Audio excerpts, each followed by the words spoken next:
Apple Bites. This is your Apple Bite, Written Writ Ralph talking to you straight from PLAYNYC, and we're here with our buddies at Sci-Fi and Fantasy. I am here talking to Matthew Pappalardo, and he has this beautiful looking RPG game that reminds me of all the stuff I used to play in the 90s.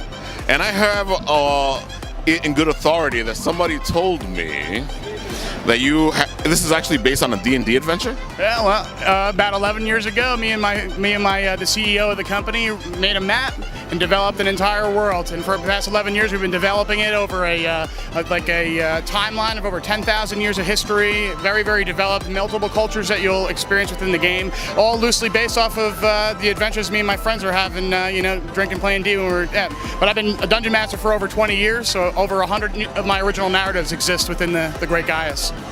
Oh my God, that is fantastic! And it really goes to show, because I have a writing show myself, and I always talk about the fact of how D&D has helped me create my my writing style. The fact that D&D helped me do the whole thing where you create worlds and you understand how characters interact with each other.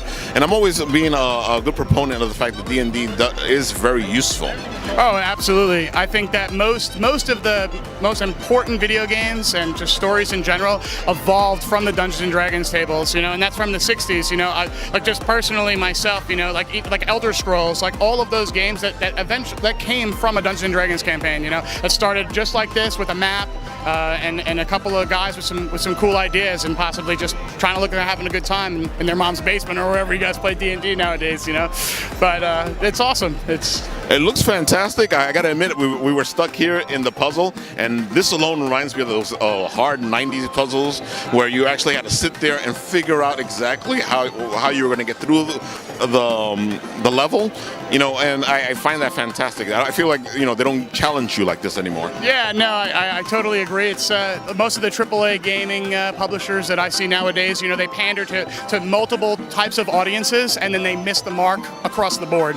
So for me, it's important to keep this live genre that shaped my life. I was like 6 years old, like learning how to read, playing Final Fantasy I, like having nightmares of like little wolves and stuff, like pixel art, like oh my God, So it's like, it's been an awesome experience. But for sure, I definitely want to make sure that there's always a challenge in these types of games. But that's why this game showcases multiple endings, so that you can actually get to the end of the game. But if you really want to see what really happens in that perfect ending, you're going to have to maybe get spanked by a couple of really challenging things. You know us too well. We're going to want to know all the multiple endings and play in all those hours just to figure out how things come out in the end. Yeah. No, they're showcasing over 200 hours of playtime on Steam right now. It's available for $30 here. You guys can pick it up for $20 if you come down to PLAYNYC today and have a chance to win the map. Well, you heard that now, so come check these guys out. And this is a great game, so do yourself a favor and get it. So if they're looking for you, I think you told us that already, but let's make sure they understand where to find you. Here at PLAYNYC at the Manhattan Center in the Hammerstein Ballroom on 34th Street in New York City, in Manhattan. So besides that, the social media. Yeah, you can find us on. You can find us on Facebook or our website's www.horizonsend.com. Well, there you go. Do yourself a favor. If you love those 90s RPGs like I do, this is the game to get. Now, this is Written Writ Ralph signing off.